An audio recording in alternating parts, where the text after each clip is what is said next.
ரீசெண்டா டெக்னோல வந்து பாத்தீங்கன்னா ஒரு கேமிங் ஃபோன் வந்து லான்ச் பண்ணிருக்காங்க. டெக்னோ போவோ 5 ப்ரோ. இது வந்து ஒரு 5G ஃபோன். சோ இதுல முக்கியமா வந்து பேச வேண்டிய விஷயம் இதோட டிசைன் தான். சோ இதோட டிசைன் வந்து பாத்தீங்கன்னா டிசைனை பத்தி பேசுறத விட நம்ம ஒரு பேக் லைட் வந்து பத்தி பேசலாம். சோ அந்த பேக் லைட் வந்து பாத்தீங்கன்னா அந்த அளவுக்கு இந்த ஒரு RGB எஃபெக்ட்ல வந்து கொடுத்துருக்காங்க. உங்களுக்கே வந்து தெரிஞ்சிருக்கும். ஆக்சுவலா வந்து நத்திங் ஃபோன் தான் நிறைய ஃபோன் வந்து காப்பி அடிச்சுட்டே வராங்க அந்த பேக் லைட்டை. இப்போ ரீசெண்டா வந்து பாத்தீங்கன்னா இந்த இன்ஃபினிக்ஸ் GTல வந்து கூட அந்த காப்பி அடிச்சிருந்தாங்க. லைட்டா வந்து அந்த பேக் லைட் எஃபெக்ட் வந்து கொடுத்திருந்தாங்க. பட் இந்த போன்ல ஒரு நல்லாவே வந்து அந்த எஃபெக்ட் வந்து கொடுத்துருக்காங்க. இந்த லைட் வந்து எப்பெல்லாம் உங்களுக்கு எஃபெக்ட் காமி அப்படின்னா உங்களுக்கு மெசேஜ் வந்தாலோ நோட்டிபிகேஷன் வந்தாலோ கால் வந்தாலோ இல்ல நீங்க ஏதாவது கேம் விளையாடுறீங்க அப்படின்னா கூட அந்த எஃபெக்ட் வந்து உங்களுக்கு வரும். சோ ஒரு RGB எஃபெக்ட்ல கொடுத்துருக்காங்க. பார்க்க வந்து நல்லா இருக்கு ஆக்சுவலா. இதை வந்து நீங்க உங்களுக்கு தேவைப்படுற மாதிரி கஸ்டமைசேஷனும் பண்ணி வச்சுக்க முடியுன்ற மாதிரி சொல்றாங்க. சோ இந்த பட்ஜெட்டுக்கு பெருசா பேச வேண்டிய விஷயம் அப்படின்னு பார்த்தீங்கன்னா இந்த போன்ல இந்த பேக் லைட் தான். அடுத்து இந்த மொபைலோட டிஸ்பிளே வந்து பார்த்தீங்கன்னா உங்களுக்கு 6.79 இன்ச்சஸ்க்கான ஒரு ஃபுல் HD பிளஸ் டிஸ்பிளே வந்து கொடுத்துருக்காங்க. இங்க LCD பேனல் தான் யூஸ் பண்ணிருக்காங்க. AMOLED கிடையாது. பட் AMOLED இல்லனாலும் பரவாயில்ல அப்படின்றது 120 ஹெர்ட்ஸ்க்கான ரெஃப்ரெஷிங் ரேட் வந்து நம்ம போன்ல கொடுத்துருக்காங்க. பிரைட்னஸ் வந்து பாத்தீங்கன்னா உங்களுக்கு 580 நிட்ஸ்க்கான பிரைட்னஸ் வந்து கொடுத்துருக்காங்க. இது இண்டோர்ல யூஸ் பண்ணக்குள்ள முன்னாடி சொன்ன மாதிரி தான் இண்டோர்ல யூஸ் பண்ண கூட நல்லா இருக்கும். பட் அவுட்டோர்ல யூஸ் பண்றீங்க அப்படின்னா ஆவரேஜா தான் இருக்கும்.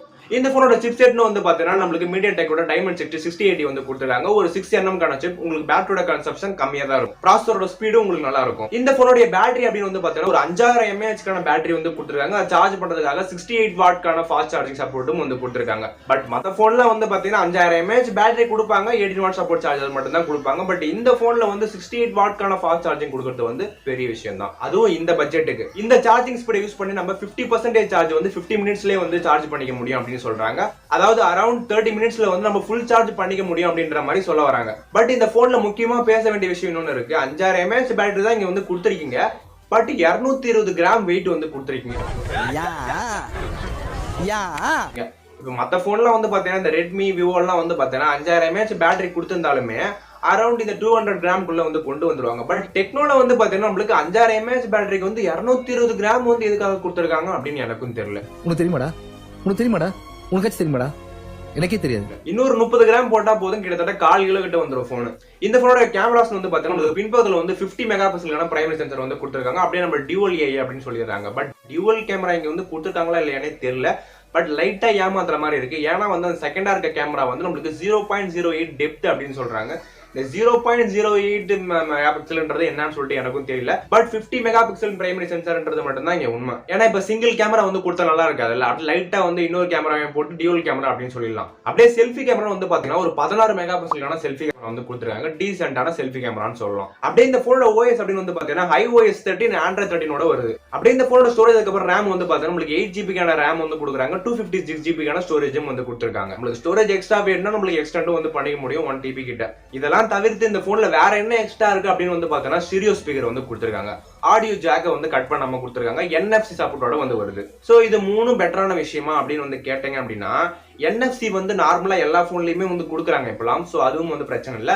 ஆடியோ ஜாக்கும் வந்து எல்லா போன்லயும் கொடுக்குறாங்க. சோ அதுவும் ஒன்றும் பிரச்சனை இல்லை. பட் ஸ்டீரியோ ஸ்பீக்கர்ன்றது பேச வேண்டிய விஷயம் தான். இந்த பட்ஜெட்டுக்கு ஸ்டீரியோ ஸ்பீக்கர்ன்றது கொடுக்க முடியாதெல்லாம் இல்ல, கொடுக்கலாம்.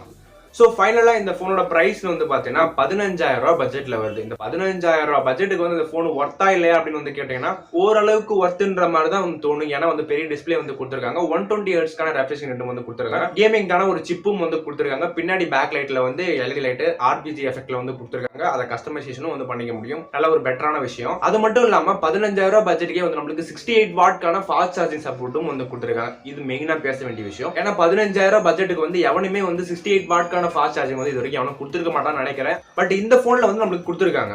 15000 ரூபாய் பட்ஜெட்டுக்கு வந்து 68 வாட்கான ஃபாஸ்ட் சார்ஜர், அதுவும் இல்லாம கேமிங் ப்ராசஸர், நம்மளுக்கு வந்து 120 ஹெர்ட்ஸ்க்கான ரெஃப்ரெஷிங் ரேட்டும் வந்து கொடுத்துருக்காங்க. இது எல்லாத்தையும் வச்சு பார்க்கக்குள்ள 15000 ரூபாய் பட்ஜெட்டுக்கு வந்து ஒரு ஒர்த்தான போன்னே சொல்லலாம். வாழ்த்துக்கள். சரி போ லைட்டா போறாங்க. நல்லா க்ளோஸ் பண்ணிட்டா சார்.